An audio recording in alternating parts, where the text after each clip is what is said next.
नमस्कार दोस्तों, कैसे हैं आप सब। आशा करता हूं आप सभी सुखी व स्वस्थ होंगे। दोस्तों, आज का ये वीडियो आप सभी के लिए बहुत ही खास होने वाला है। दोस्तों, आज फिर प्रियंका गांधी ने भारतीय जनता पार्टी को सबक सिखाने में कोई कसर नहीं छोड़ी। दोस्तों, यह यूं कह लें कि जब से प्रियंका गांधी वायनाड से चुनाव जीती हैं और संसद में आई हैं, तब से भारतीय जनता पार्टी को मुंह तोड़ जवाब देने में प्रियंका गांधी एक बार भी नहीं चूकी हैं। दोस्तों, आए दिन कुछ ना कुछ ऐसा करती रहती हैं कि जिससे भारतीय जनता पार्टी की फजीहत हो।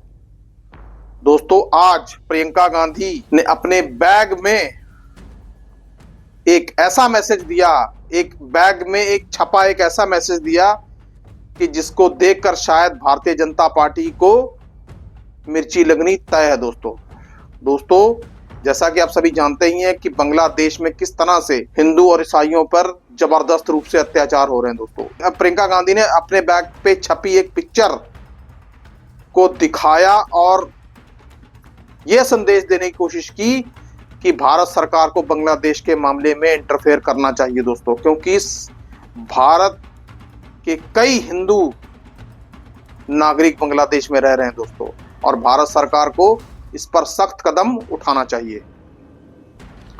दोस्तों, आपको याद ही होगा कि पूर्व काल में 1971 में जब पाकिस्तान के द्वारा लोगों पर अत्याचार किए जा रहे थे, तब देश की पूर्व प्रधानमंत्री श्रीमती इंदिरा गांधी ने पाकिस्तान के दो टुकड़े कर दिए थे। दोस्तों, एक हिस्सा बांग्लादेश बना था। दोस्तों, आज भी लोग प्रधानमंत्री नरेंद्र मोदी से आस लगाए बैठे हैं कि भारत देश बांग्लादेश के मामले में हस्तक्षेप करेगा और वहां पर फंसे हुए अपने हिंदू लोगों की रक्षा करने के लिए सख्त कदम उठाएगा। दोस्तों, लेकिन प्रधानमंत्री ने आखिरकार क्या किया? सिर्फ एक छोटा सा अफसोस ही जता दिया। दोस्तों, लेकिन वही दूसरी ओर प्रियंका गांधी डटी हुई है। दोस्तों, भारतीय जनता पार्टी को आईना दिखाने में।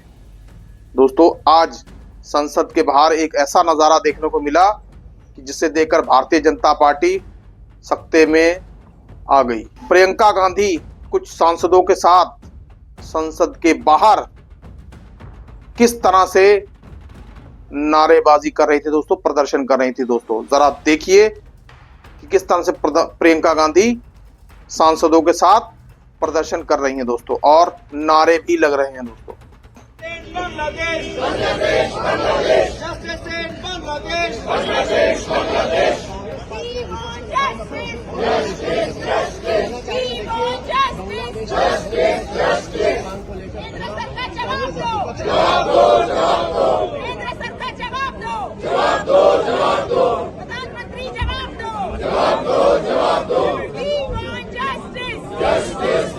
तो दोस्तों, आपने देखा कि प्रियंका गांधी बांग्लादेश के मुद्दे को लेकर भारतीय जनता पार्टी और प्रधानमंत्री नरेंद्र मोदी को किस तरह से घेर रही हैं। दोस्तों, ये हम ही नहीं कह रहे, पूरा भारत ये चीज कह रहा है। दोस्तों, लेकिन अब एक चीज और भी हो रही है। दोस्तों, अब जैसा कि आप जानते ही हैं कि राहुल गांधी ने भारतीय जनता पार्टी और उसके प्रचार तंत्र के द्वारा कितनी ट्रोलिंग बर्दाश्त की है। अब दोस्तों, वही काम अब प्रियंका गांधी के साथ भी होना शुरू हो गया है। दोस्तों, कई ऐसे गोदी मीडिया चैनल्स हैं दोस्तों, जो प्रियंका गांधी के इस प्रदर्शन को लेकर प्रियंका गांधी के खिलाफ अब दुष्प्रचार करने पर उतर आए हैं। दोस्तों, फिलिस्तीन के मुद्दे पर।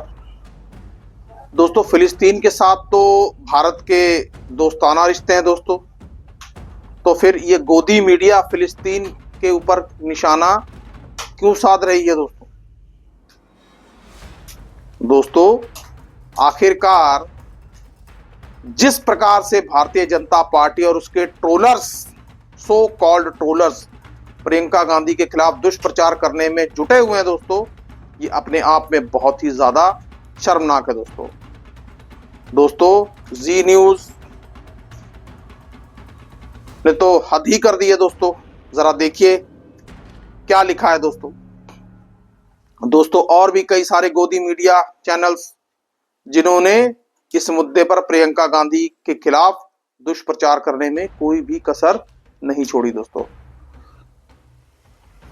दोस्तों क्या देश का गोदी मीडिया अब ये बात नहीं समझता कि देश में एक मजबूत विपक्ष है दोस्तों, और विपक्ष को लीड करने वाले नेता राहुल गांधी है दोस्तों, और साथ में उनकी बहन प्रियंका गांधी भी हैं जो पूरी तरह से ताकत के साथ खड़ी हैं दोस्तों। लेकिन गोदी मीडिया तो गोदी मीडिया ही है, उन्हें तो साहब को खुश करना है, तो दुष्प्रचार करने में आखिरकार वो कैसे पीछे रह जाएं। दोस्तों ये तो थी प्रियंका गांधी की बात। अब दोस्तों आज एक महत्वपूर्ण मुद्दा और भी है दोस्तों।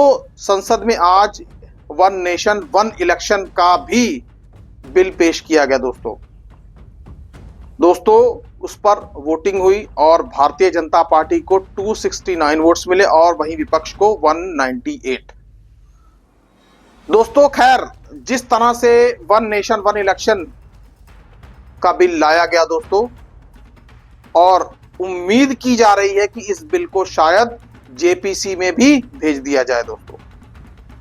लेकिन दोस्तों आइए जरा समझने की कोशिश करते हैं कि वन नेशन वन इलेक्शन देश में यदि होगा तो आने वाले दिनों में इससे क्या कॉम्प्लिकेशंस या क्या दुश्वारियां पैदा होंगी। दोस्तों भारत एक बहुत विशाल देश है दोस्तों, और दोस्तों जिस तरह से भारत का संविधान है दोस्तों, कई सारे राज्यों का उल्लेख किया गया है दोस्तों। अब दोस्तों क्या यदि देश में एक देश और एक चुनाव होंगे तो जिस तरह से देश में फोर्स का इस्तेमाल किया जाता है, जैसे पहले चरण में कहीं और हो गया चुनाव, दूसरे चरण में कहीं और हो गया, तो दोस्तों देश का जो सैन्य बल है एक जगह से दूसरी जगह भी जाता है दोस्तों, मूवमेंट होती है। तो आप ये बताइए कि यदि सारे देश में एक लोकसभा के चुनाव और साथ के साथ सभी विधानसभाओं के चुनाव यदि होंगे तो आखिरकार इसको चुनाव आयोग मैनेज कैसे करेगा दोस्तों। आर्मी की जरूरत सब जगह होती है दोस्तों, अर्धसैनिक बलों की जरूरत हर जगह होती है, तो आखिरकार चुनाव आयोग किस तरह से इन सबको मैनेज कर पाएगा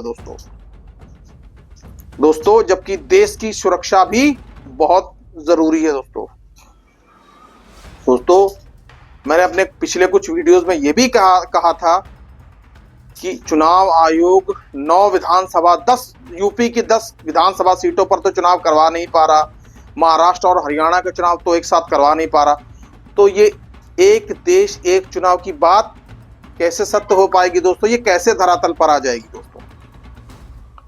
दोस्तों। दूसरी बात यह है कि इससे एक पार्टी का पूरी तरह से प्रभुत्व हो जाएगा दोस्तों, और मैं किस पार्टी की बात कर रहा हूं दोस्तों ये तो आपको पता ही है दोस्तों। रहा सवाल, कई बार ऐसा होता है कि किसी राज्य में सरकार पूर्ण बहुमत की बनती है तो किसी राज्य में सरकार कोएलिशन से भी बन जाती है दोस्तों, यानी कि गठबंधन। मान लीजिए किसी राज्य में सरकार 2 साल ही चली तो बाकी के 3 साल क्या होंगे, बाकी के 3 साल राष्ट्रपति शासन। राष्ट्रपति शासन यानी कि हाल की डेट में जो सरकार पावर में है उसका शासन वहां पर डायरेक्टली और इनडायरेक्टली चलेगा। तो दोस्तों सबसे पहली बात तो यह है कि रिसोर्सेज कहां से आएंगे, और दोस्तों क्षेत्रीय मुद्दे, स्थानीय मुद्दे, उन मुद्दों का क्या, जिन मुद्दों पर विधानसभाओं के चुनाव लड़े जाते हैं दोस्तों। क्या दोस्तों ये इतना आसान है दोस्तों? ऐसा दिखाई तो नहीं दे रहा। खैर दोस्तों अभी इस बिल को राज्यसभा में भी जाना है दोस्तों, और राज्यसभा में भारतीय जनता पार्टी इस बिल को पास करवा पाए इसके चांसेस कम ही नजर आ रहे हैं दोस्तों। लेकिन दोस्तों एक देश एक चुनाव की बात करने वाली भारतीय जनता पार्टी को शायद अपनी ही चिंता दिखाई दे रही है दोस्तों। आने वाली मुसीबतों की चिंता उनको शायद नहीं दिखाई दे रही दोस्तों ऐसा जरूरी नहीं कि हमेशा भारतीय जनता पार्टी ही सत्ता पर बैठी रहे। कोई भी पार्टी, बड़ी पार्टी यदि एक देश एक चुनाव लागू हो जाने के बाद मान लीजिए यदि लोकसभा चुनाव में वो सत्ता पे बैठती है तो दोस्तों ये तो उस पार्टी के साथ भी हो सकता है दोस्तों ये काम। इसलिए दोस्तों एक देश और एक चुनाव के ऊपर जो जिस तरह से संसद में बहस छिड़ी हुई है या बिल पेश किया गया है दोस्तों, उस पर विचार करने की बहुत ज्यादा जरूरत है दोस्तों। अब दोस्तों देखते हैं कि ये मामला जेपीसी में जाएगा या इस मामले का क्या होगा दोस्तों। खैर इस पे तो आने वाला समय ही बताएगा। दोस्तों आज का ये वीडियो प्रियंका गांधी के वक्तव्य पर था और एक देश और एक चुनाव के मुद्दे पर था दोस्तों। आप इसके बारे में क्या सोचते हैं कृपया कमेंट बॉक्स में कमेंट करके मुझे जरूर बताएं दोस्तों आज के लिए इतना ही। सुखी रहिए, स्वस्थ रहिए। जय हिंद, जय भारत।